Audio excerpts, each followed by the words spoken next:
Tema: as marcas de Jesus, parte 2. Começamos este tema no último domingo, hoje nós vamos fechar. E sabemos, amados, que as marcas de Jesus, não estamos aqui nos referindo às marcas das suas chagas, mas estamos nos referindo às marcas dele em nós, nas nossas vidas. Diz a palavra do Senhor no livro de Gálatas, capítulo 6, versículo 17.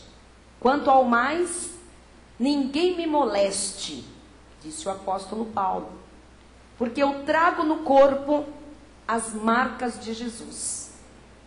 A minha oração estes dias tem sido para que cada pessoa deste ministério, cada internauta, cada pessoa que tiver acesso à revelação da graça de Deus, também possa declarar isso, conforme disse o apóstolo Paulo, isto em sua vida: eu tenho as marcas de Jesus.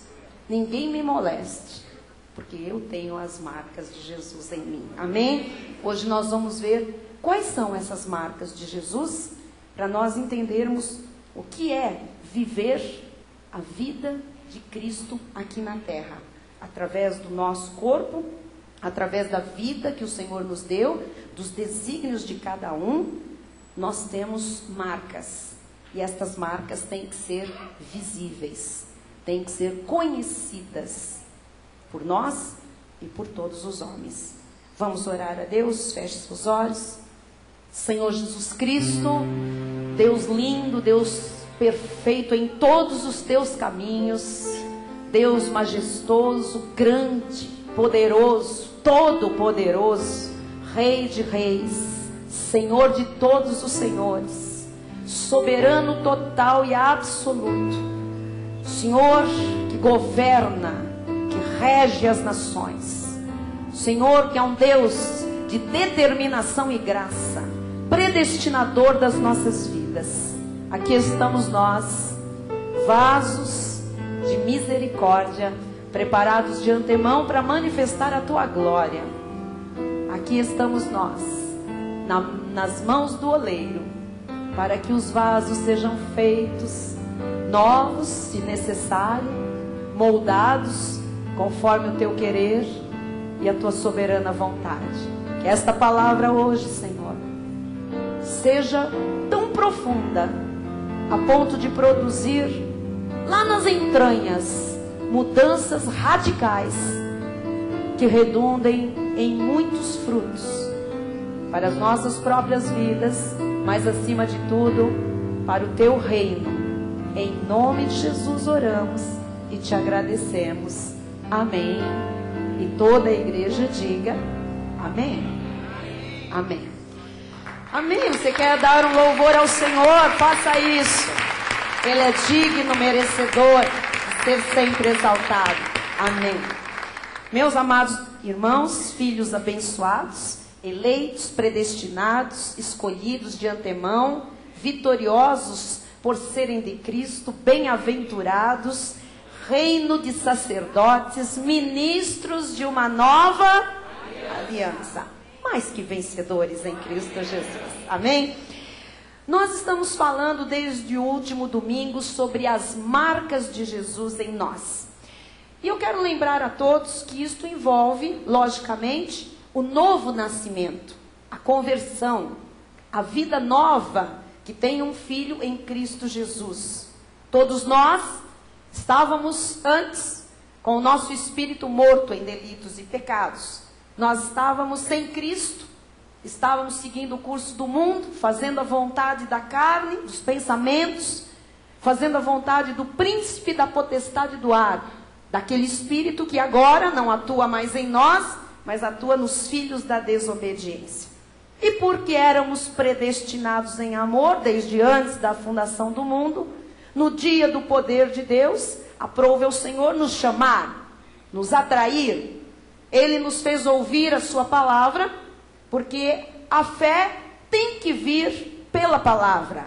Diz a Bíblia que a fé vem, então ninguém tem a fé em si, a fé vem, e a fé vem como? Vem pelo ouvir a palavra de Deus. Ele fez a palavra chegar à nossa vida, A fé veio, se manifestou como um dom de Deus, um presente de Deus, e nós cremos.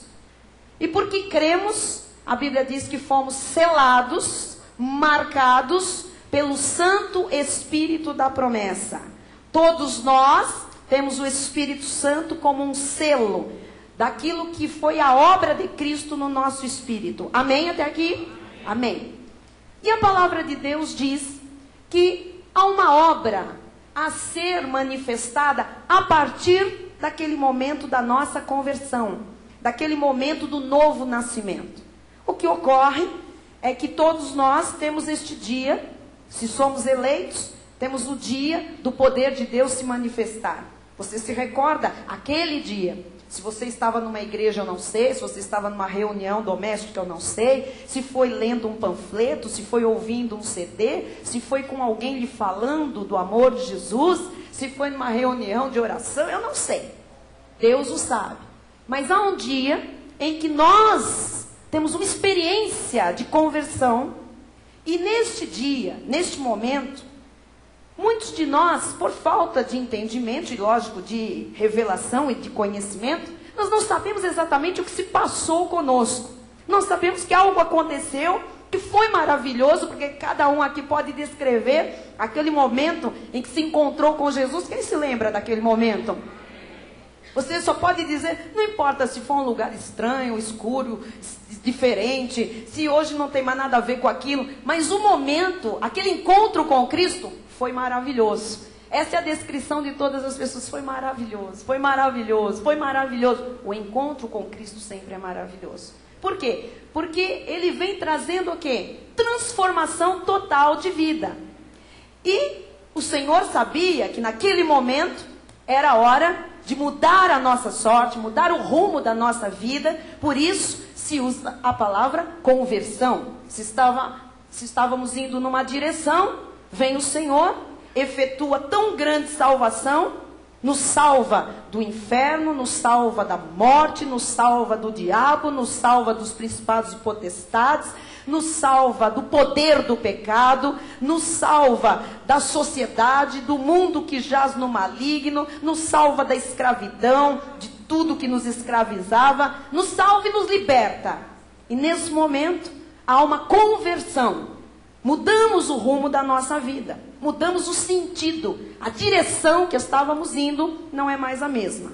O que ocorre é que externamente, naqueles próximos dias que seguem a conversão, parece que nada aconteceu.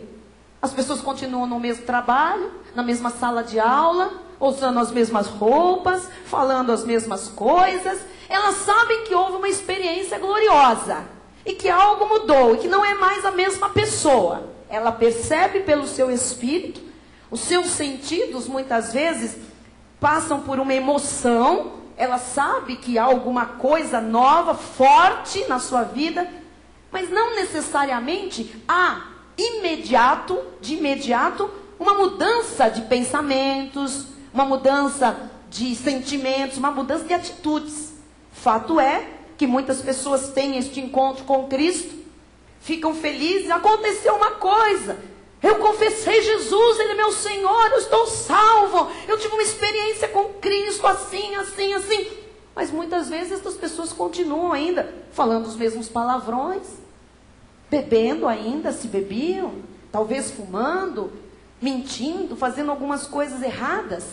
É lógico, amados, que Deus pode fazer o que Ele quer, com quem Ele quer, quando Ele quer.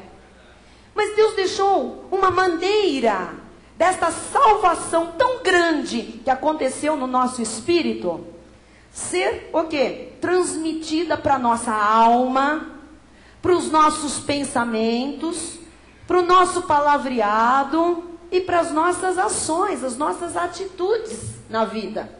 Qual maneira Ele deixou?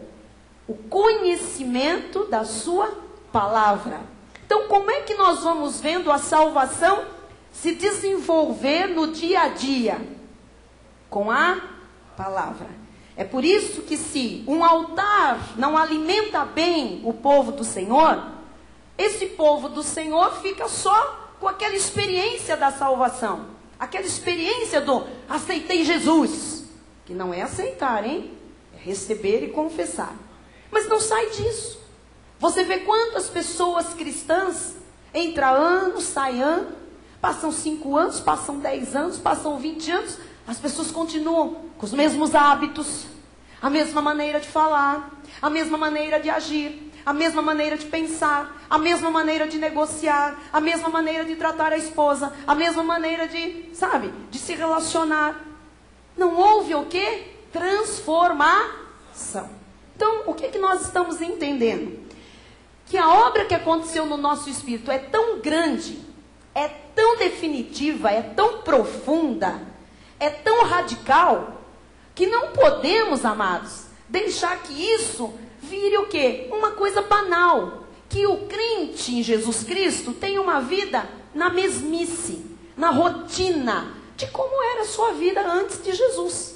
Tem que haver mudança em todos os níveis, em todas as áreas. E eu sei de gente que diz, olha, a pessoa mudou por fora. Ela agora usa um cabelo assim, uma roupa assado, ela, sabe, isto não é transformação. Como também não é aprender a falar algumas palavras que os crentes falam, algumas expressões, e isso resolve o problema das pessoas. Olha como agora ela fala, eu sou abençoada, eu sou escolhido, sabe? Deus está no controle. Isto também não significa ainda uma conversão, um novo nascimento, uma regeneração. Então, o que acontece é que a obra que Cristo fez em nós, Ele fez lá dentro, nas entranhas, no Espírito, que é a nossa verdadeira essência e a nossa verdadeira identidade. E agora, este poder que está no nosso Espírito, porque você tem que ter a noção que o seu Espírito estava morto. Ele tem agora a presença do Espírito Santo no seu Espírito, que foi por causa do Espírito Santo, o quê? Vivificado. Agora você tem vida no Espírito. Você não é só uma alma vivente, você é um ser espiritual. Aquele que está no seu Espírito é o Todo-Poderoso, é o Rei da Glória, é o Senhor de Senhores. O poder que está no seu Espírito é o poder que levantou Jesus da morte. Então, por causa da presença de Cristo no seu Espírito, você é poderoso. Você foi feito em potencial alguém que tem que estar por cima e não mais por baixo. Tem que ser cabeça nesta terra e não se arrastar como cauda. Você tem que ter para emprestar e não mais tomar emprestado. Você tem que ter saúde perfeita e não viver doente nesta terra. Você tem que vencer a sua carne, os apetites da carne que está em pecado, porque maior é o que está em você do que aquele que está neste mundo. Amém? Isto, glorifique a Deus.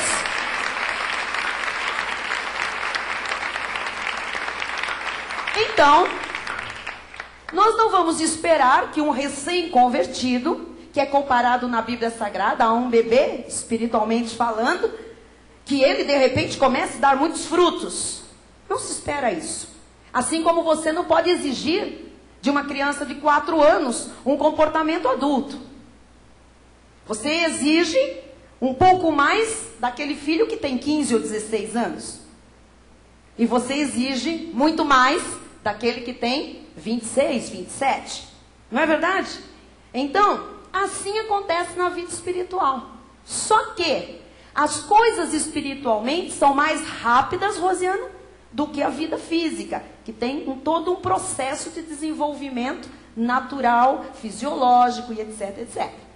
Agora veja, quanto mais palavra, mais rápido alguém tem esta obra que aconteceu no Espírito, sabe, transbordando para todas as áreas da sua vida.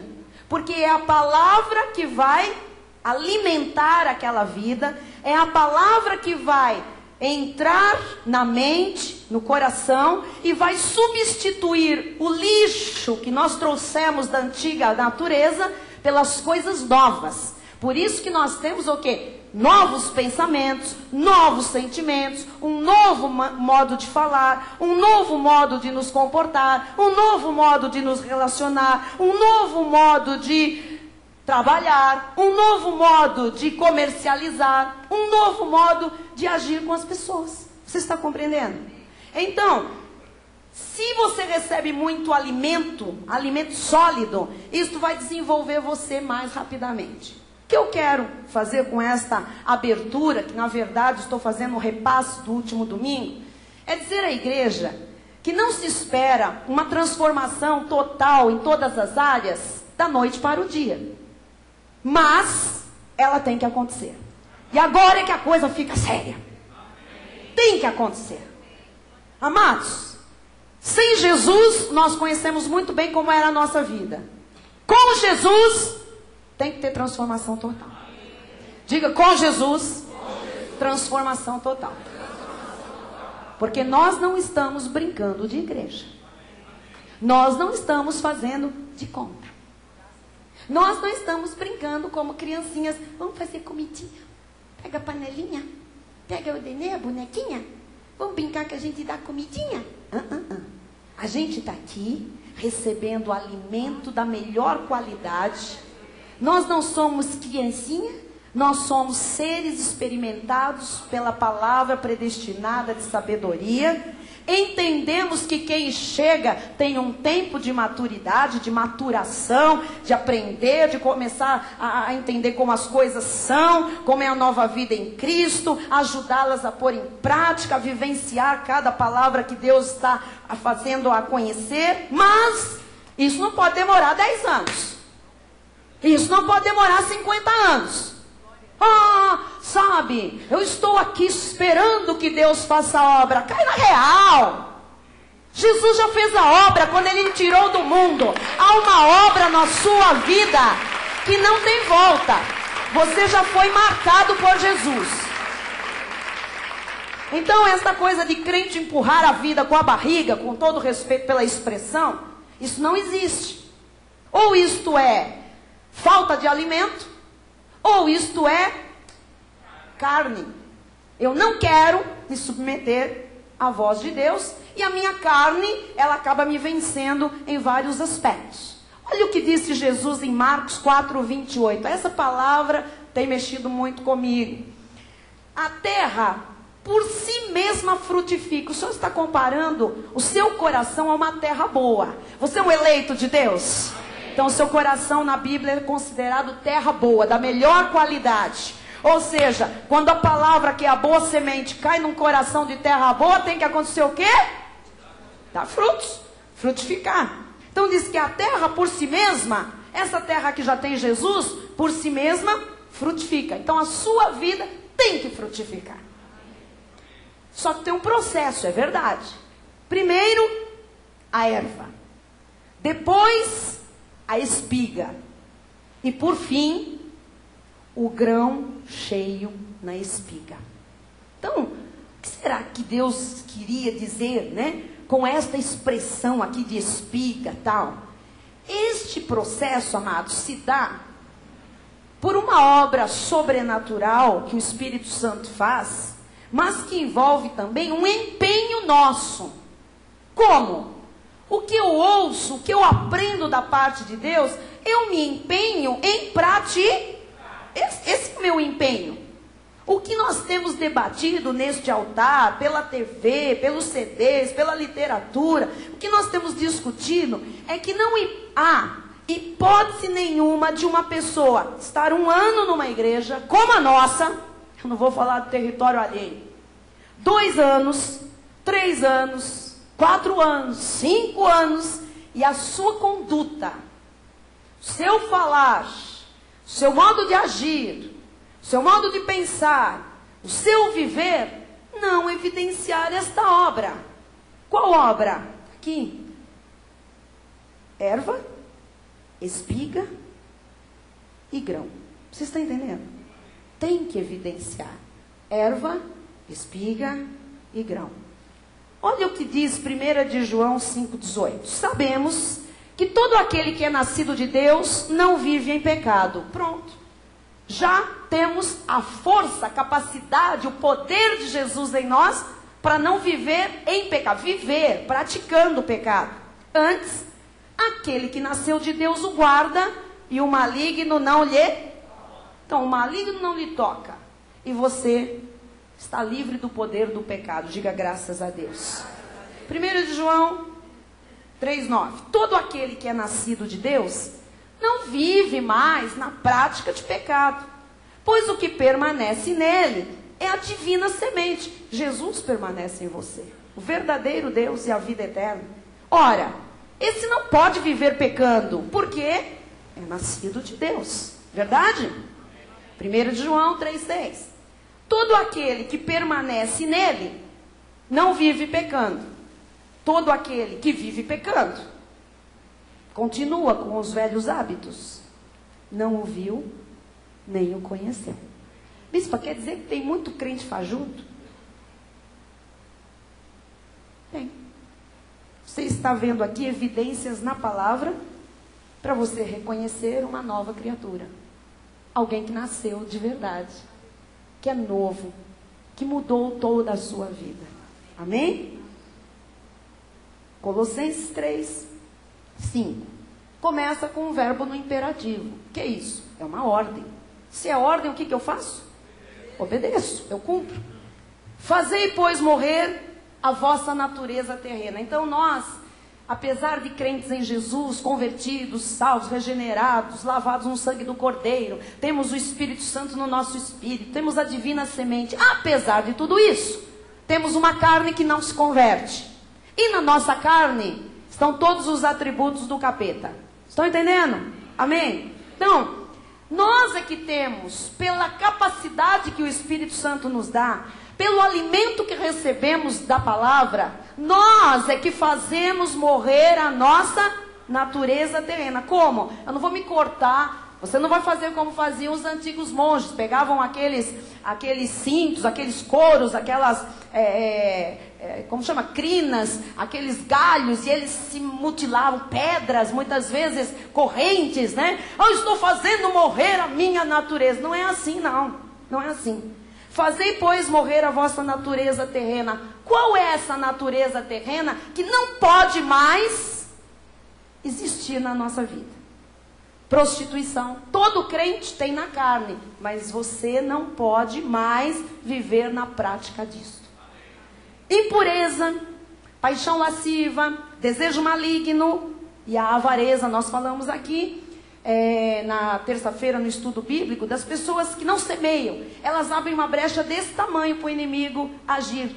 Ah, não, isso não é maldição. Isso não é maldição, amados. Isso é premissa com uma condição para a bênção de Deus em cada área. Se ele manda fazer morrer a natureza terrena envolve também mesquinhez, avareza. Porque isso é idolatria aos bens materiais. Faz morrer isso. Porque por estas coisas é que vem a ira de Deus sobre os filhos da desobediência. Você não tem que viver mais debaixo da ira de Deus. Você agora é um filho da obediência. Diga, eu sou filho da obediência. Ora, nessas mesmas coisas, andastes vós também no outro tempo, quando vivis nela, não é verdade? Nós já fizemos algumas dessas coisas. Agora, porém, agora que você é salvo, despojai-vos igualmente de tudo isso. Aí vem mais uma lista negra. Tira da sua vida ira, indignação, maldade, pensar mal, maledicência, boca que fala o que não deve dos outros, linguagem obscena do vosso falar. Não mintais uns aos outros. Tira a mentira da tua vida, uma vez que vos despistes do velho homem com os seus feitos e vos revestistes do novo homem, que é este que se refaz para o pleno conhecimento que você está recebendo, segundo a imagem daquele que o criou. Amém? Então eu pergunto, posso eu brincar com Deus? Posso? Não. Vocês estão tendo a noção exata da obra, da seriedade, da profundidade, da exatidão e da definitiva ação do Espírito Santo na nossa vida? Posso brincar com Deus? Não. Gálatas 6, 7, 8 diz assim: não vos enganeis, não brinque com Deus, porque de Deus não se zomba. Há cristãos que estão lá na erva ainda, não viraram ainda espiga, né, e grão cheio, só que não se preocupam com aqueles apetites antigos da carne. E aí estão zombando. Eles não zombam assim, Deus, não é esse tipo de zombaria. Não, é aquela zombaria de viver da mesma forma que vinha vivendo. Está zombando, porque não é mais para viver desta forma. Pois aquilo que o homem semear, o que vai acontecer, igreja? Isso também se fará. Então a pessoa às vezes não sabe por que a vida está amarrada. E fica aí, está amarrado para o diabo, está amarrado, está amarrado. Quem está amarrado é você, com a tua carne. Porque você não faz vencer, morrer a tua natureza terrena. E aí a tua vida fica presa porque você semeia na carne e você está colhendo exatamente o resultado daquela sementeira de carne, de concupiscência, de desobediência, de coisas que você ainda não fez morrer. Porque o que semeia para a sua própria carne, para a sua própria vontade, de acordo com a sua cabecinha, colherá o quê? Corrupção. O que é corrupção? O que é corrupção, igreja? Corrupção o que é? Engano, erro, mentira, coisas tortas, coisas precárias, coisas maléficas. O que a pessoa vai colher se ela plantar na carne? Isto aqui, corrupção. Mas o que semeia para o espírito, o espiritual, aquele que é uma nova criatura e age como tal, do espírito colherá o quê? Vida eterna. Mas essa colheita perfeita começa em vida. O bispo Rai leu aqui, Romanos 5,17, não está no telão, no meu esboço, mas aquele que recebeu a abundância da graça e o dom da justiça, reinará em vida, através de Jesus Cristo. Então, não é só o porvir. Deus tem um reinar em vida para cada filho que faz morrer a sua natureza carnal. Quem está entendendo?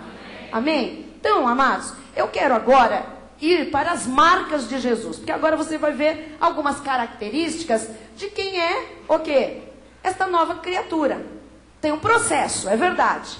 Ninguém vai exigir que aquele irmão que chegou o mês passado, de repente, tá pianinho afinadinho. Ele tem que comer bastante, ver exemplos. Não só no altar, mas entre o povo de Deus. Olha a sua e a minha responsabilidade. Porque você sabe que criança, muito mais do que 1000 palavras, ela baseia-se em exemplos. Você sabe o que o seu filho quer de você neste Natal? Primeiro lugar, um videogame novo. Não. Um iPod, um iPhone. Não. Seu filho quer exemplo. Em segundo lugar, exemplo. E em terceiro lugar, exemplo. Quantos hoje podem dar exemplo a alguém? Então, amados, nós precisamos, nós que estamos aqui já na espiga, o grão cheio na espiga, pensar muito bem que há muitas crianças chegando em termos espirituais, precisando aprender como é que se vive a palavra. E essas crianças vão olhar à sua volta. E eu temo, porque se há alguém à sua volta que não é um bom testemunho, fará tropeçar um dos pequeninos.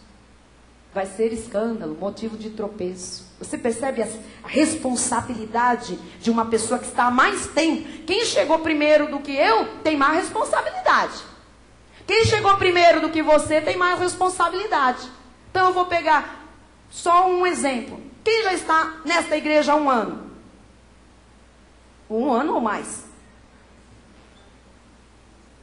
Você tem uma responsabilidade, cara. Tremenda.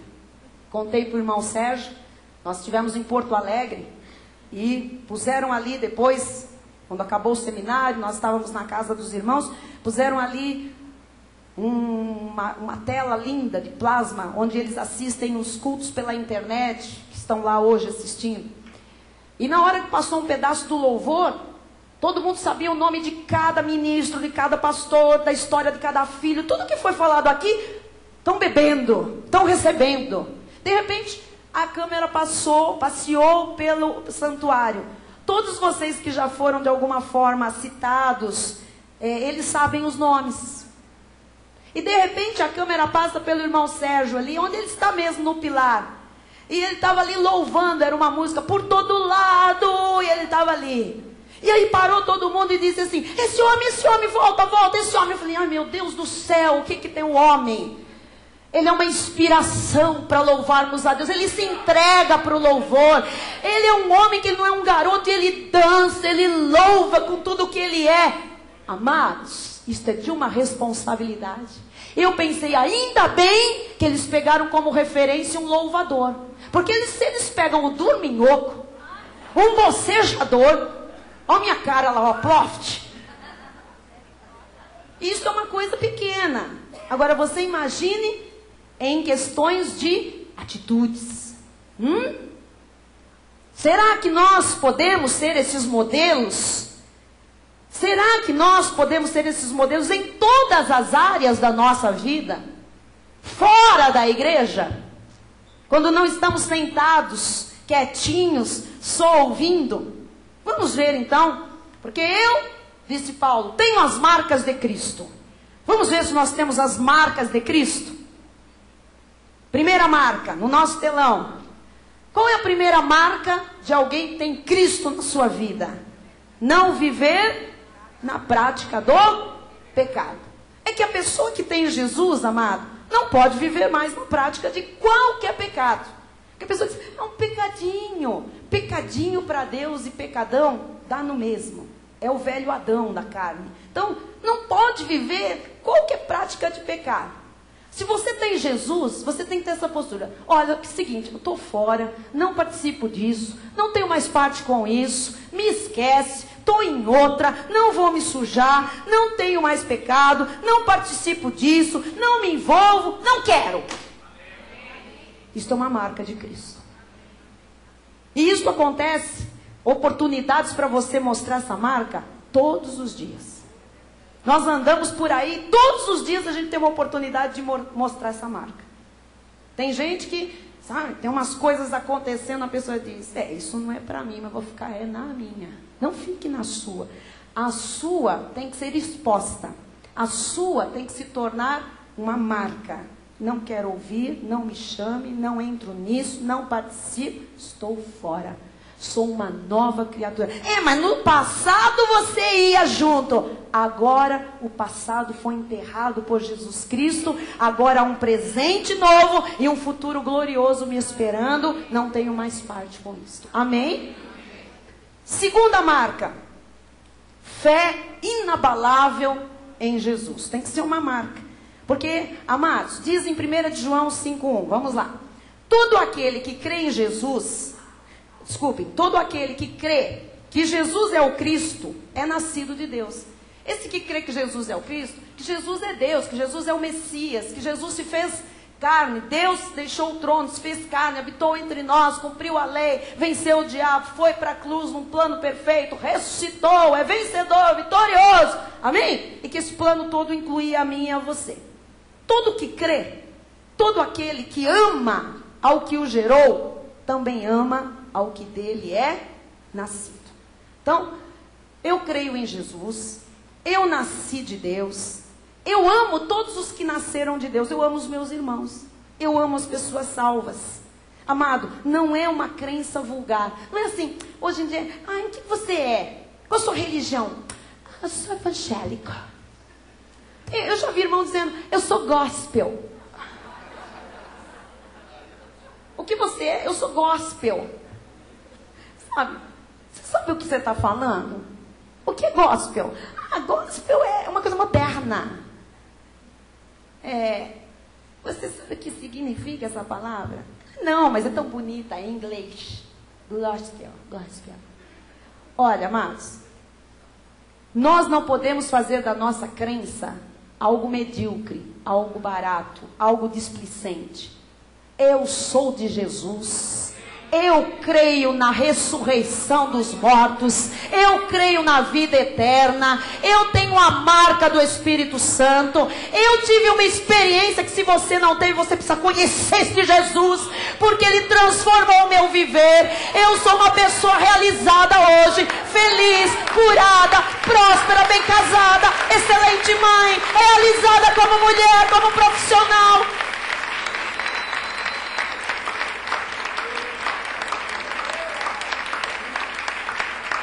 A obra da cruz tem glória na sua vida. E você precisa mostrar essa marca, que é uma fé inabalável na pessoa de Jesus, amado. Hebreus 7:25 diz: por isso, também pode salvar totalmente os que por ele se chegam a Deus. Você tem que falar isso para as pessoas, porque às vezes a pessoa olha e diz: ai, mas você é tudo isso, eu não sou nada, olha para mim, eu sou infeliz, sou azarado, eu sou um maldito, eu sou isso, eu sou aquilo. Você tem que falar desse Jesus para esta pessoa. Você tem que mostrar que ele marcou a sua vida e mudou a sua sorte. Amém? Agora, se você vai para a pessoa com os mesmos velhos hábitos, as mesmas rusguinhas, as mesmas prepotências, as mesmas coisinhas da carne, então, amado, que marca você teve de Jesus? Nós temos que mostrar a marca de Jesus, porque primeiro, estas marcas não deixam que nos molestem. E segundo, porque nós temos intrepidez para falar do poder e da graça de Jesus às pessoas que não o conhecem. Amém? Por isso também pode salvar totalmente os que por eles se chegam a Deus, vivendo sempre para interceder por eles. Então, estamos nós aqui. Nós não duvidamos da nossa salvação. Nós vivemos pela fé em Cristo. Nós acreditamos que a única forma de ter vida, de ter felicidade, de ter uma fé vigorosa, é ter Jesus. Não tem outra maneira. Não misture fé de Cristo com vela. Não misture fé com sabonete da salvação do Calvário. Não misture fé com, o pão de Santo Antônio. Não misture fé com lógica. Não misture fé com simpatia.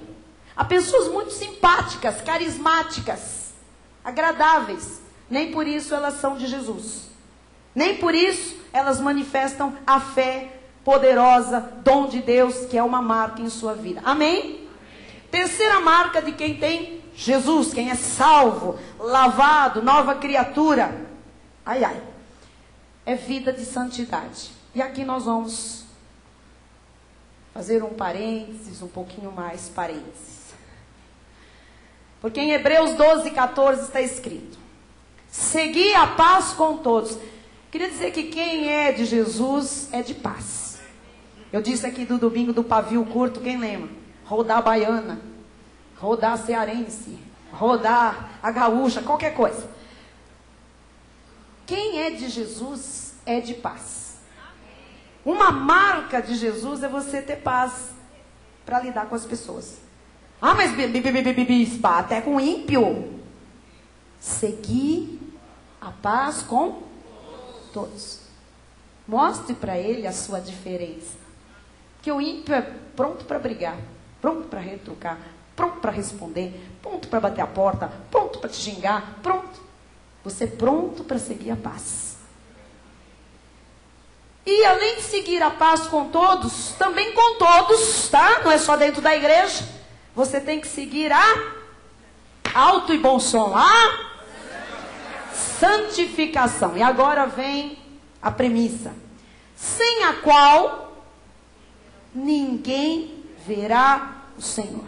Isso é uma palavra para crentes. Já vimos Deus, Ele já nos salvou. Nosso espírito já tem a presença do Espírito Santo. O nosso espírito já foi completo, perfeito, aperfeiçoado, santificado. No espírito somos santos, porque aquele que é santo habita em nós. Amém? E que santificação é essa que nós temos que seguir, sem a qual nós não vemos o Senhor? Vamos entender. É a santificação das nossas atitudes, do nosso pensar, do nosso falar. Nós temos o maior santo, o único, o justo, o verdadeiro, Jesus em nós. Isto tem que me fazer uma pessoa santa. Senão não tenho marca de coisa nenhuma. Senão sou uma charlatã, eu sou uma enganadora. Vocês têm que ver santidade na minha vida, amado. Mas eu tenho que ver na sua também. Temos a marca de Jesus. E isso independe de ministério e de chamado. Isto é para todo o crente em Jesus, para todo o filho de Deus. Como se eu não tiver uma vida santa, eu não vou ver Jesus, não vou ver o Senhor? Você não vai ver Deus fazer o que? Pastor Ricardo já sabe decor. Agir Pastor Canai, nós não vemos Deus agir na vida se nós não seguirmos a santificação. Agora eu entendo aquela pessoa, 10 anos na igreja aí, não anda, nada acontece. Ah, é? Sem santificação, ninguém verá o Senhor agir, o Senhor se manifestar. Esta palavra santidade aqui neste contexto vem do original grego agiasmos. Diga agiasmos, que significa uma vida consagrada, significa romper com o mundo, romper com o profano, sabe, dedicar-se a Deus, dedicar-se ao altar de Deus, à palavra de Deus. É a marca de uma pessoa que diz, eu sou salva. Uma pessoa que se diz salva é uma santa nesta terra. Não é uma obra overnight, mas ela tem que acontecer mais dia, menos dia. Amém? Você tem o Espírito de Deus na sua vida, e você tem a palavra jorrando toda semana, você tem uma Bíblia, você tem o Espírito que te guia toda a verdade, você tem bons exemplos neste ministério, então você tem que viver em santidade. Amém? Isso, esta palavra, eu estou suando frio aqui. Então veja, primeiro, livre do pecado. Segunda marca, uma fé vigorosa em Jesus Cristo. Terceira, a sua vida tem que ser uma vida de santidade. Você tem que ser uma pessoa consagrada. Rompeu definitivamente com o mundo. Rompeu com o passado de erros. Rompeu com a vida de pecado. Rompeu com as coisas da sedução lá de fora. Você agora tem uma vida dedicada a Jesus e a sua causa. Amém? Bispa, então nós vamos entrar para o convento da graça. Não! Você vai viver os desígnios de Deus para a sua vida. Se é casado, se é solteiro, se é pai, se é profissional, se é mãe, se é estudante, se é ministro, sei lá o que você é. Mas seja o que você for, Deus quer ver santidade na sua vida, porque senão, sem santidade, ninguém verá o Senhor agir, Deus agir. Quantas pessoas ainda dizem, mas domingo tem jogo do Timão. Olha, eu vou lhe dizer uma coisa. Do Timinho, Timão, Timaço, qualquer coisa. O seu sempre é o máximo. Se alguém ainda coloca em primeiro lugar o time, desculpa, que marca que tem?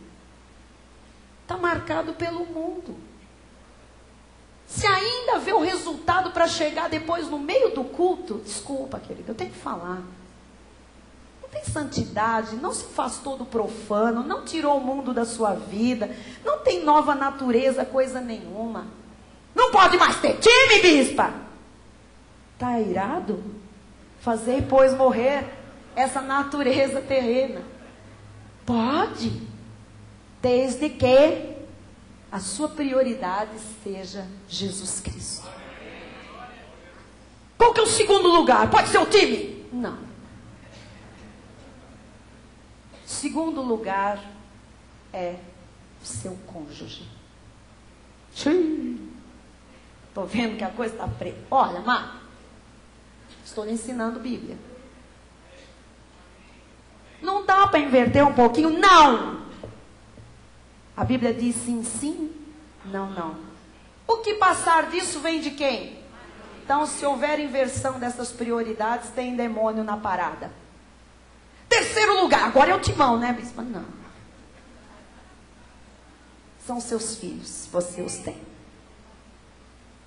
Opa, agora sim, agora eu sei que vem o Timão. Quarto lugar, prioridade, a obra de Deus. Eu pensei que em primeiro lugar era a igreja. Em primeiro lugar é Jesus. E Jesus acerta o resto das prioridades na sua vida. O nosso Jesus não quer um divórcio. O nosso Jesus não quer famílias destroçadas. Nem filhos jogados por causa da obra. O nosso Jesus é sério. Ele é de ordem e de decência. E ele sabe muito bem que se você priorizar o teu cônjuge e os teus filhos, naturalmente toda a tua família servirá ao Senhor na casa de Deus. O Senhor tem prioridades, amado. Tudo bem? Ah, quer dizer que inverter isso é falta de santidade? Total. Ainda é achar como as pessoas acham aí fora, pensar como o mundo pensa. Mas pera, bispo, e o timão? Então vamos lá. Primeiro lugar, diga Jesus. Segundo lugar, diga cônjuge. Terceiro lugar, diga filhos. Quarto lugar, diga igreja. Ah, então não venho domingo, porque eu vou sair com o meu cônjuge. Tá vendo como é difícil? Temos que dar exemplo, né? Quinto lugar, sua vida profissional. E o timão? Amado, agora dos 6 para frente, o problema é todo seu. Amém? Saiba que o que o homem plantar, isso também ceifará. Então, vamos ter esta vida santa, porque esta marca, amados, esta marca é muito importante. Se nós não tivermos uma vida santa, nós não vemos o agir de Deus. Eu quero dar uma palavra para as mulheres casadas. Que eu sinto do Espírito e eu não posso ser negligente, porque eu sei ouvir a voz de Deus. Você que é casada, respeite o seu marido. É bíblico. Amém? A Bíblia Sagrada diz que a esposa deve se submeter ao marido. Mas eu não aceito ficar-se solteira. Pastor Maurício? Sim, não. Você quis casar, meu bem? Se casou certo no Senhor, amém. Tudo se ajeita. Ih, casei fora do Senhor. Pois é. Você depende dele para acertar todos os passos do tempo da ignorância. Mas ele pode. Agora, tem que se submeter. Ah, e tem uma parte na Bíblia que diz: a mulher respeite ao marido. Respeite o seu marido. Ai, bispo, isso é tão ultrapassado. Não é, querida, não é. Vou lhe dar um exemplo. Se o seu marido não gosta que você tenha certas amizades, corte essas amizades e respeite o seu marido. Se você, no seu celular, tem números que o seu marido não gosta que tenha ali, apague agora. Apague. Respeite o seu marido. Mas aí eu vou virar... Você vai virar uma mulher santa, irrepreensível, vai ver o agir de Deus na sua vida, vai ver a bênção de Deus na sua casa. Amada, tenha uma atitude santa. Porque hoje com a liberação feminina, não é liberação feminina, é liberação do capeta dentro dos relacionamentos. Mas se os maridos, não vai ter nada para eles? Não, bispa, vai sim. Maridos, amem as vossas esposas, demonstrando, falando, cuidando delas, ajudando-as. Elas são mais frágeis do que vocês, precisam ser carregadas no colo muitas vezes. Não é piada, é sério. Deus colocou homens para cuidarem de certas mulheres. E o casamento proporciona esse cuidado. E se a sua esposa não gosta de ver você na internet até certas horas, desligue e ame e respeite a sua esposa e vá dormir com ela e vá abraçá-la, mesmo que seja para tomar chá na cozinha. Amado, se alguma coisa está fazendo com que haja contenda entre a família, corte isso, porque Deus não está nisso. Vou dizer mais uma coisa aos homens. Existem homens que entram em salas de bate-papo pela internet. Não é para um santo de Deus. Eu estou falando da palavra. Amado, pare de fazer concessões com a sua carne. Desligue esse computador. Bate-papo é quando seu marido ou sua esposa estiver junto de você. Nós não temos mais amigos que não sejam comuns ao casal. Somos casados. O meu telefone está disponível para o meu marido. Ele sabe todo mundo que tem na minha agenda, quem me liga, quem eu ligo. E se ele falasse para mim: olha, não acho legal esse contato, imediatamente estou tirando aquele contato. Eu sou submissa. Eu sei o que é ser abençoada. E se o meu marido, com certeza, me ouvisse dizer, como já ouviu, eu não gosto desse tipo de conversa, ele para na hora. Às vezes as mulheres têm uma sensibilidade, não é sexto sentido, é discernimento de espírito, e elas percebem que tem mulheres que se insinuam, que gostam de tirar uma casquinha, um pelinho. Vou ensinar as mulheres. Amado, quando uma mulher começar a tirar muito pelinho, primeira coisa, você fale com o seu marido: eu não gosto daquela mulher tirando pelinho. Ele vai ter que tomar uma atitude. Ele tem que te proteger e ele tem que cortar. Fazei, pois, morrer a vossa natureza terrena. Eu sei que tem gente que está trabalhando em escritório e sabe quando a outra pessoa está se insinuando. Amado, todos nós sabemos. Sabemos ou não? O Espírito Santo avisa, a campainha toca. Você está ali na sua e você percebe, essa senhora, ela está dando mó. Essa senhora, ela está, eu estou entendendo. Corte esta senhora logo e deixe as coisas claras. Mas não deixe a sua senhora entristecida. Ah, mas é que eu sou muito gentil. Eu sou um homem assim, muito dado. Sem santificação, meu dado, ninguém verá o Senhor agir na vida. Amém? Amém. Oh, aleluia.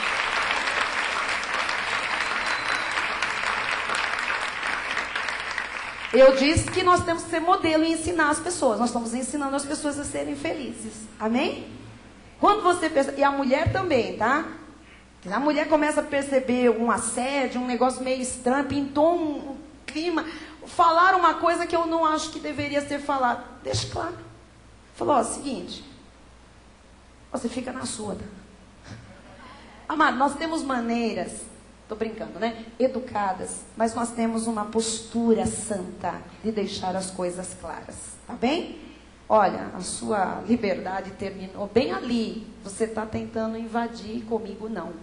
Eu tenho a marca de Jesus na minha vida. Não dê espaço para o inimigo semear coisas na sua vida. Amém? Não seja tropeço para ninguém. Porque às vezes a pessoa diz, não, mas Deus sabe que o meu coração é puro. É verdade. Seu coração pode ser puro, a sua mente linda, maravilhosa, você ser um homem de Deus, mas há coisas que não convêm. E a Bíblia diz, o quê? Julgai todas as coisas, retém só aquilo que é bom. Se não é bom, você sabe que o Espírito Santo sinalizou que aquilo não convém mais para você, não retém, rechaça da sua vida e deixe claro essa situação. Você tem que aprender a respeitar o seu marido, mulher, e o marido tem que aprender a olhar as necessidades da esposa, supri-la, amá-la, cobri-la, porque foi isso que Jesus fez com a sua igreja. Se entregou por ela e carrega essa igreja nos braços. Os maridos que têm a marca de Cristo fazem isso com as suas mulheres. Amém? E sem gracejos, sem conversa passada. É porque foi o ex, se fosse para estar na sua vida, Deus é soberano, estaria até hoje. Se é ex, passou, as coisas velhas já passaram, eis que tudo se fez novo. Amém? É que eu tenho um assunto para resolver. Já foi resolvido, põe seu advogado, resolve isso. Seja homem! Seja mulher de Deus. Você tem a marca de Cristo na sua vida, deixa essa marca clara para quem já passou pela sua vida. Nós não somos pedra de tropeço para ninguém, amados. E nós não podemos fazer ninguém tropeçar por nossas atitudes carnais. Amém? Amém. Quem está entendendo o que o Espírito está dizendo? Amém. Ah, e também mulheres casadas não têm relacionamentos com coleguinhas que não sejam seu marido. E nem homens também casados. Então, não tem colega. Não, eu tenho um colega na igreja. Desculpe, querida. Tem tanta mulher na igreja, tem uma colega na igreja. Às vezes não sabe por que a esposa não vem ou por que o marido não vem. Porque não vê atitudes santas, não tem a marca de Jesus. Então assim, homens casados têm amizade com a sua esposa e com quem o casal puder ter amizade. E colega pessoal, não existe isso na Bíblia Sagrada, pelo menos nessa igreja, na graça de Deus, não existe. Amém? Eu não tenho os meus coleguinhas na igreja que não sejam coleguinhas do bispo. Aliás, aqui nós não temos colegas, nós temos irmãos em Cristo e verdadeiros amigos, santos e irrepreensíveis. Podemos todos conviver com santidade, sem maldade, sem malícia, sem coisas que vêm do inferno. Ah, e se for diferente disso? Ah, mas o irmão não tem a marca de Jesus. não é problema meu. O problema meu é a minha vida e a da minha casa. Amém? Que marca nós estamos? 3. Quarta marca, uma mente espiritual. Lógico, o novo nascimento traz uma mente nova. Olha o que Paulo diz em Colossenses 3:2. Pensai nas coisas lá do alto, para de pensar por baixo. Ah, bispo, eu sempre estou vendo as coisas de baixo. Não vejas de baixo, não vejas do alto. Não nas que são aqui da terra. Amém? Diga, eu tenho que pensar lá em cima. A nossa vida nessa terra, amados, é uma peregrinação. Nós estamos aqui de passagem. Deus nos predestinou. Aqui nós cumprimos o plano da salvação. Temos os nossos nomes inscritos no livro da vida. Há uma hora em que Deus diz para nós, agora chega, cara. Para com isso. E você sabe, se um cristão que já passou o tempo dele ser erva, espiga e grão cheio na espiga, ele continua querendo viver como erva, sabe o que Deus faz, amada? Sabe, amado, o que Deus faz? Disciplina, corrige e açoita. E tem gente que já partiu, foi conhecer Abraão mais cedo. Está lá no seio de Abraão. Ah, Abraão, está lá contando as histórias para Abraão. Agora eu quero ver como é que fica. Só que deixou um monte de coisa aqui. Gente triste.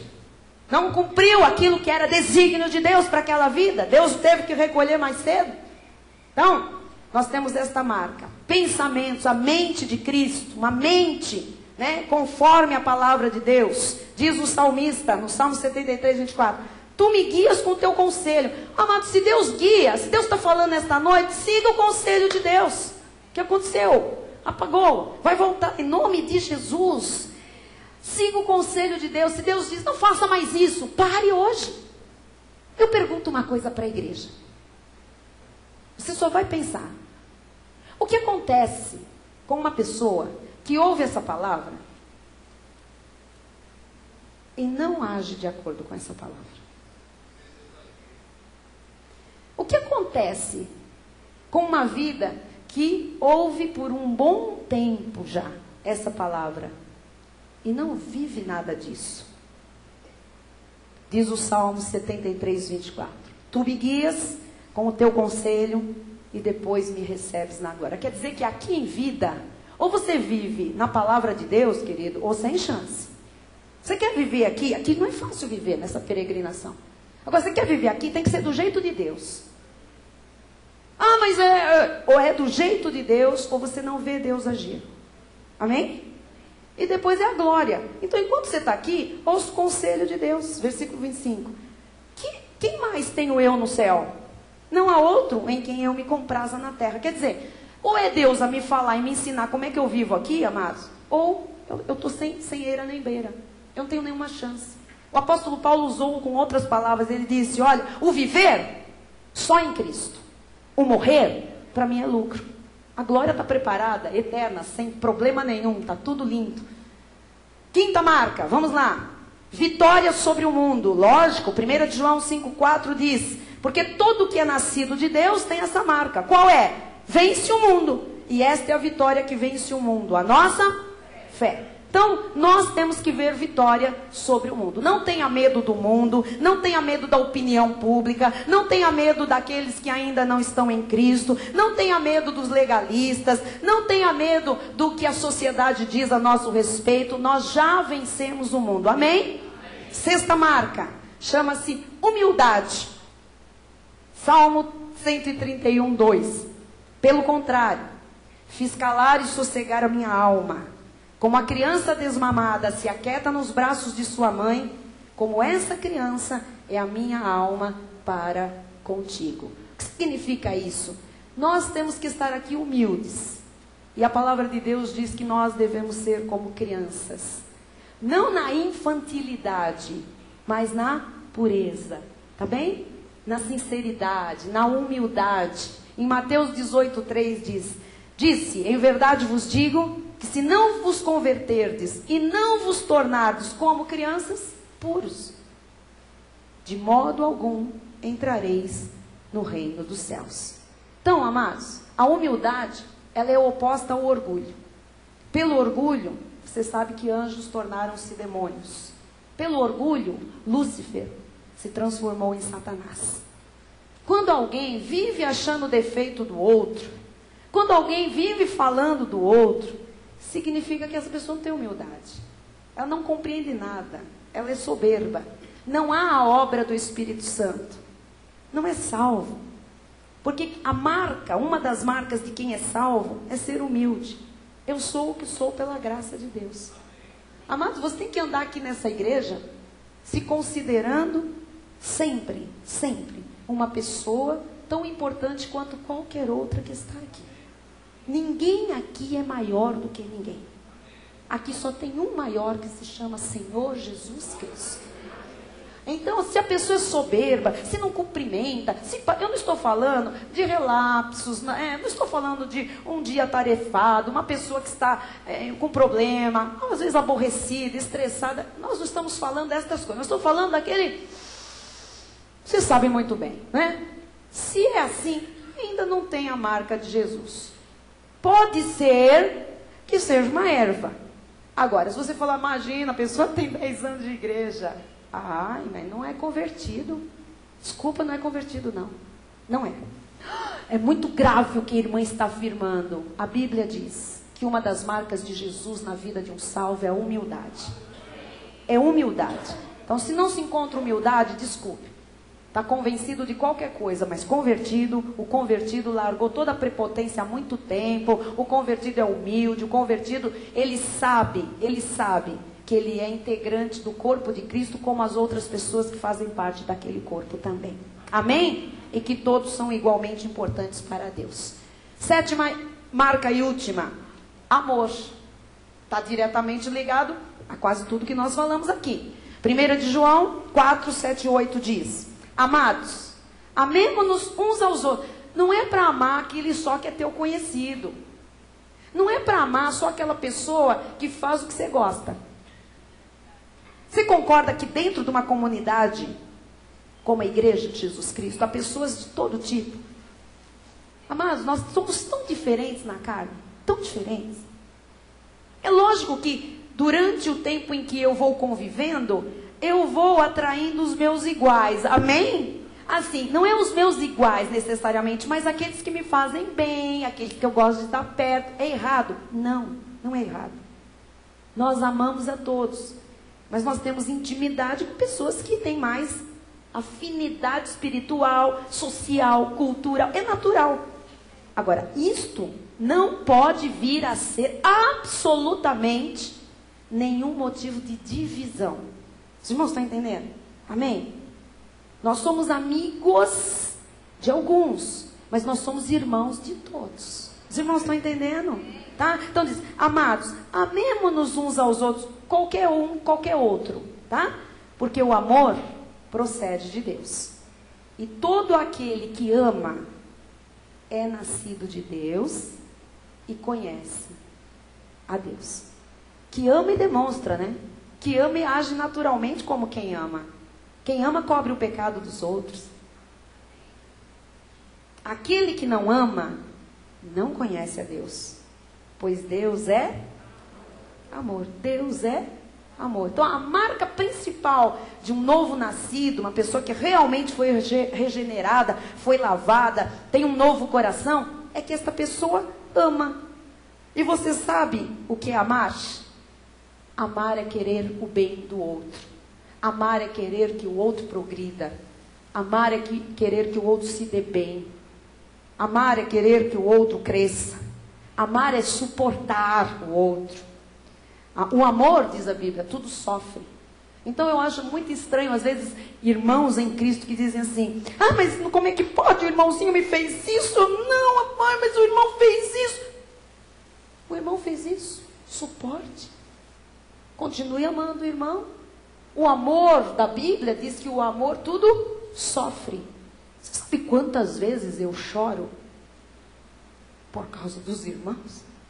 Sabe quantas vezes eu sofro por causa da obra de Deus, da igreja, de pessoas, da igreja, do corpo de Cristo?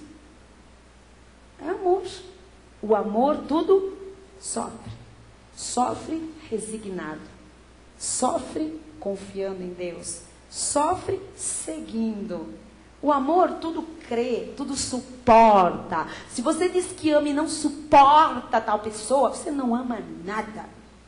Não tem marca de Jesus. Quem ama, suporta. Quem ama, dá o outro lado da cara para bater.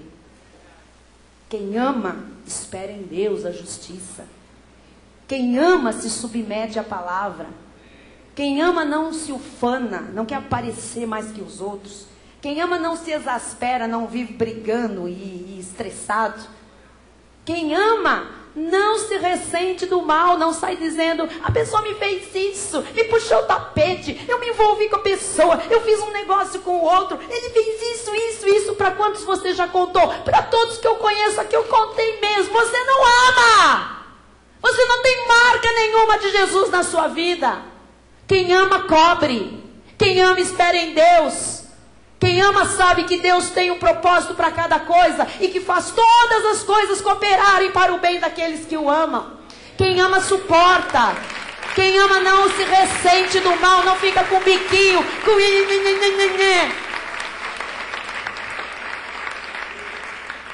quem ama não arde em ciúmes. Ai, olha lá agora. Tá vendo quem senta perto do bispo agora? Toda vez que cadeiras estiverem vazias aqui, toda a igreja pode vir sentar, que é um prazer para o bispo, para mim também. Amém? Que não temos essa coisa de ciumeira. Ai, quem é que vai fazer? Quem é que vai segurar? Quem ama, amados, dá condição ao outro de crescer. Quem ama dá condição ao outro de prosperar, de progredir. Não quer que ninguém também faça mal ao outro. Coisa triste é quando o irmão diz... Tomara que aquele lá puxe o tapete do outro. Ele já não foi legal comigo? Tomara que alguém faça para ele. Não ama. Não tem a marca de Jesus Cristo. Em Juízes 19, 23, tem uma passagem que diz: o senhor da casa saiu a ter com eles e lhes disse: não, irmãos meus, não façais semelhante mal, já que o homem está em minha casa, não façais tal loucura. Quer dizer, preserve pessoas. Quando você sabe que alguém vai sofrer alguma coisa, evite esse sofrimento. Você está entendendo o que é amar? Sabe, quando alguém está falando de outro, evite esse comentário. Em Provérbios 6, 16 a 19, vamos encerrando por aqui. 6 coisas o Senhor aborrece. E a 7ª dessa lista, a alma do Senhor abomina. Quais serão? Coisas que aborrecem a Deus.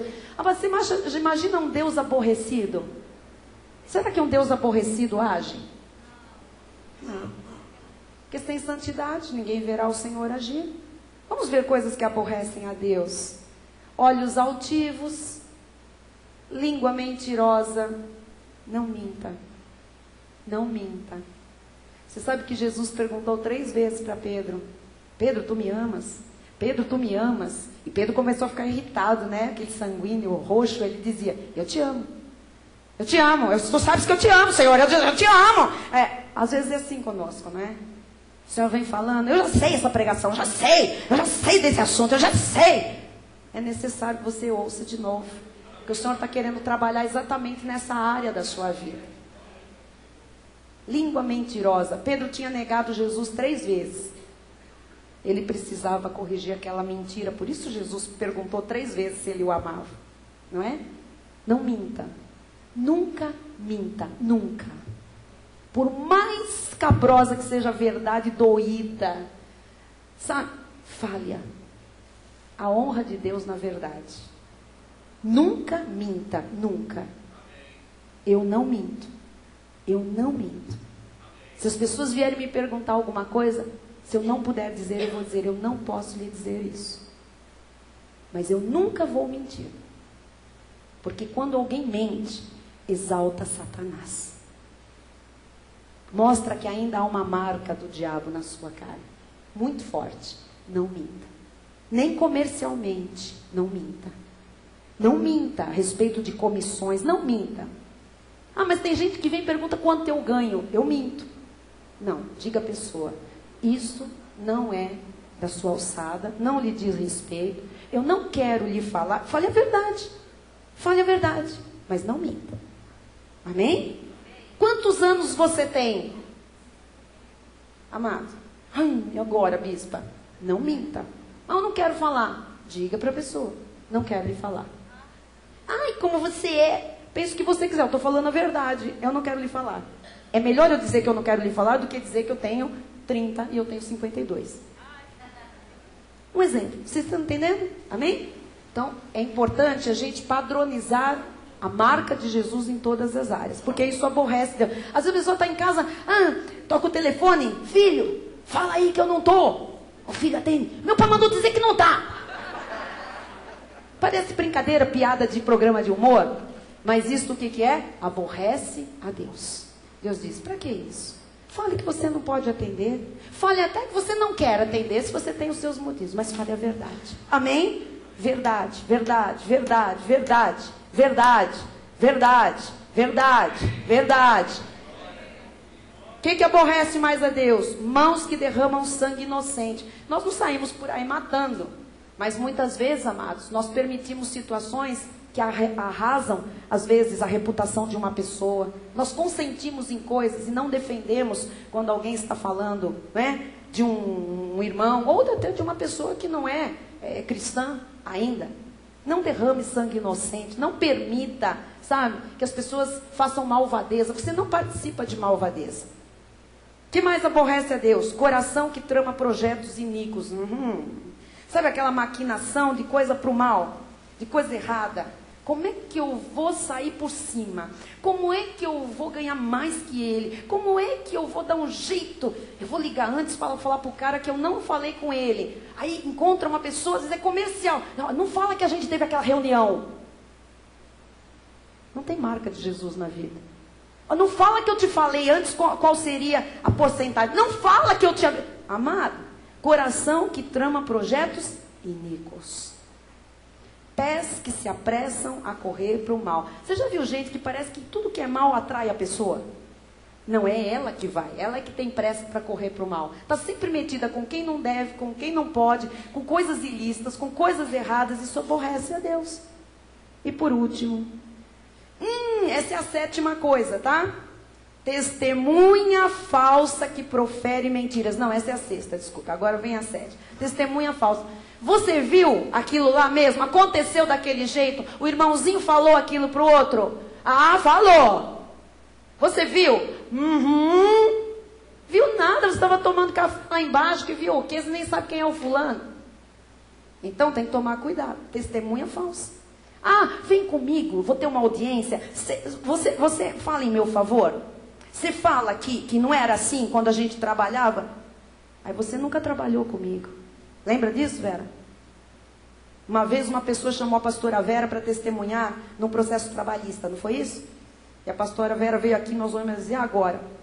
A pessoa está lá com um problema físico, né? E vai depender da minha palavra. E eu disse, e agora? O que você vai fazer? Eu vou falar a verdade. Se o juiz me perguntar se a pessoa teve esse problema lá, eu vou dizer, nunca vi essa pessoa com esse problema. Eu pensei, Deus, agora é que nós vamos ver. A Vera entrou, foi chamada, o juiz perguntou, menos para ela e menos essa pergunta. Julgou e ela saiu. Mas ela foi para lá dizendo, eu vou falar a verdade.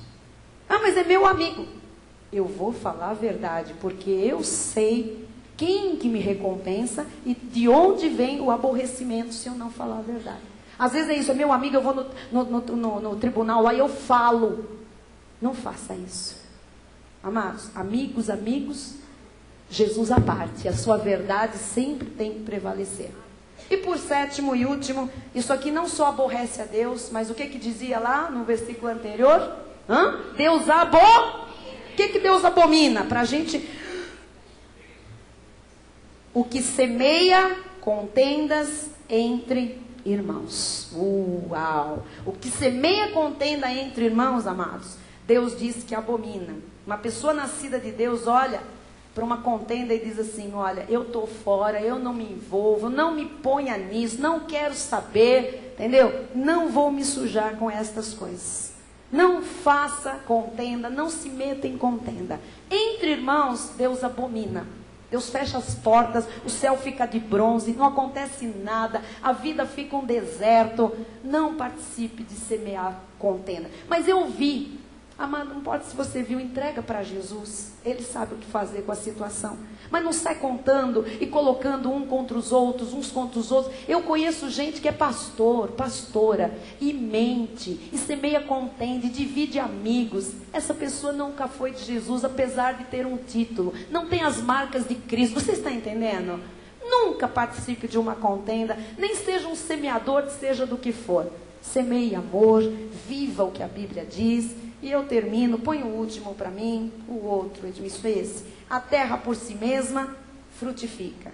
Primeiro a erva, depois a espiga e por fim o grão chego na espiga. Isto é o que tem que acontecer na nossa vida. Amém? Nenhuma ovelha vai se perder? Não. Mas há pessoas que vivem desse jeito, são salvas, mas a Bíblia diz como que pelo fogo. O que é isso, bispa? São salvas, mas só andam aqui sofrendo, apanhando, sofrendo, não vê a glória de Deus, não vê o agir do Senhor, não vê multiplicação extraordinária, não vê sua família aos pés de Cristo, não se realiza como mulher, como homem, como marido, como pai, como mãe, como filho, como profissional, como coisa nenhuma, como servo de Deus. Eu tenho lutas, você também tem lutas. Nós temos lutas muito grandes, talvez o altar tenha lutas maiores ainda. Mas nós temos que realmente entender, todos nós, que nós já nos despimos do velho homem e que nós nos revestimos do novo homem. Se eu não acreditar que isso aconteceu na minha vida, se eu ficar aqui ainda na base da minha carne, etc, etc, eu não sou salva. Eu não tenho as marcas de Jesus. Amém? Então, se o que me fazia mal há 30 anos continua sendo essa, a mesma luta hoje, eu não mudei nada. E se eu não mudei nada, eu não conheci e nem vi a Deus. Amém? Eu espero que esta mensagem tenha, porque o poder da palavra é tremendo, mas que ela faça. A terra que já frutifica por si só, que ela faça o processo da erva, da espiga e do grão cheio na espiga ser realidade na vida de todos os meus irmãos. Os irmãos não têm noção de como é difícil para um pastor trazer esse tema, esses exemplos, porque eu sei que nós estamos mexendo com situações reais, concretas. Mas mais do que eu, o Espírito Santo quer agir. Ele está esperando para fazer uma multiplicação extraordinária neste final de ano na vida da igreja e das famílias da igreja. Ele quer nos surpreender. Então, querido, obedeça o processo natural. E para quem está chegando, pratique tudo o que vier à sua vida. Veja o altar, esse altar é um bom exemplo para você, siga. Se junte a pessoas sábias, sérias, cresça na graça e no conhecimento. Mas para quem já está há mais tempo, Deus está esperando ver o grão cheio na espiga. É hora de nós darmos frutos e mostrarmos as marcas de Jesus. Assim seja, assim disse o Senhor. Amém. Vamos todos ficar de pé? Amém, aleluia, glória a Deus. Olhe o seu irmão que está ao seu lado e diga: é hora de ver a espiga cheia de grãos. Está na hora. Vamos cantar um louvor? Vamos. O Bispo Rai vem dar a bênção final. Aleluia. Se você identificou alguma área vulnerável, se você identificou aí na sua carne concessões ainda que você tem feito hoje, feche essas brechas. Feche seus olhos. Diga: Senhor Jesus, eu creio que eu fui chamado como um salvo para ter as marcas de Jesus na minha vida. Eu quero que estas marcas de Jesus sejam evidentes para mim e para todos que me virem. Eu não quero te aborrecer. Eu quero te agradecer, te exaltar, te louvar, não só com os meus lábios, mas com o meu viver. Me ajuda, Senhor, a fechar as brechas. da minha carne, para que eu viva como um verdadeiro salvo em Cristo Jesus. Em nome de Jesus. Amém. Senhor Deus e Pai Todo-Poderoso, graças te damos, ó Deus, por essa palavra, ó Deus, por esses conselhos, ó Deus, maravilhosos que nós podemos receber nesta noite. Obrigado, ó Pai, porque de Ti só vem coisas boas, coisas agradáveis, coisas perfeitas, ó Pai. Nós podemos comprovar mais uma vez nesta noite a Tua palavra, Jesus, que tem sido alimento para as nossas vidas. Mais uma vez foi exposta nesse lugar e ela trouxe, Jesus, paz, trouxe alegria, trouxe, ó Deus, orientação, diretriz para a vida dos Teus filhos. Por isso, mais uma vez, nós te agradecemos por essa igreja, por esse santo lugar, por esse santo ministério. Ó Deus, pela vida do apóstolo Miguel Ângelo, pela vida do bispo Miguel Júnior, da bispa Rosana, Jesus, de toda a família apostólica, pela vida da bispa Solange, ó Pai. Ó Deus, por todo o corpo ministerial desta igreja, por aqueles que têm colocado suas vidas, Jesus, nas tuas mãos para ser instrumentos, canais do fluir da tua bênção e da tua graça para aqueles que são teus, ó Pai. Nós queremos ter a tua Por isso, ó Pai, nós deixaremos esse santuário em perfeita paz, em perfeita harmonia. Ó Deus, com o nosso espírito alimentado, porque essa palavra, Jesus, fez morada em nossos corações. E nós assumimos o compromisso de já colocá-la em prática em nossas vidas. Por isso nós declaramos, ó Pai, que o amor de Deus, que excede todo o entendimento, guardará os corações e as mentes daqueles que têm as marcas de Jesus. Amém, Senhor. E aqueles que têm as marcas de Jesus, digam aleluia! Aleluia! Glória a Deus! Glória a Deus! Obrigada, Jesus! Amém. Glória a Deus! Se alguém precisar sair, fique à vontade. O bispo já deu a bênção. Quem puder, cante este último cântico conosco. Vamos ir mais para frente, abençoados. Vamos? Amém. Graças a Deus. Aleluia. Diga, eu tenho as marcas de Jesus. Eu tenho as marcas de Jesus.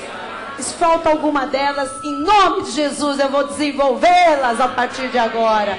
Amém. Aleluia. Glória a Deus. Olha o baixista novo.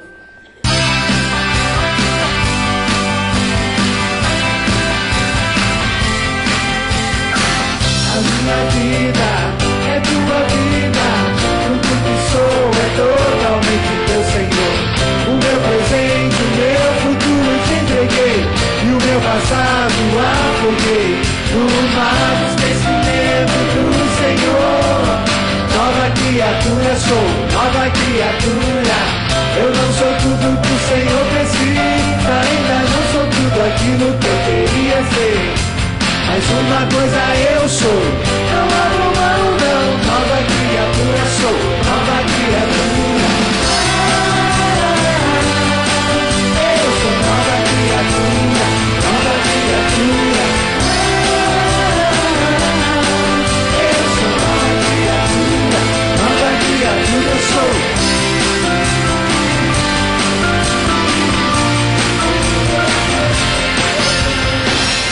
Minha vida é tua vida, tudo que sou é totalmente teu, Senhor.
Você é uma nova criatura e tem as marcas de Jesus. Amém. Boa noite a todos. Boa noite, internautas. Tchau.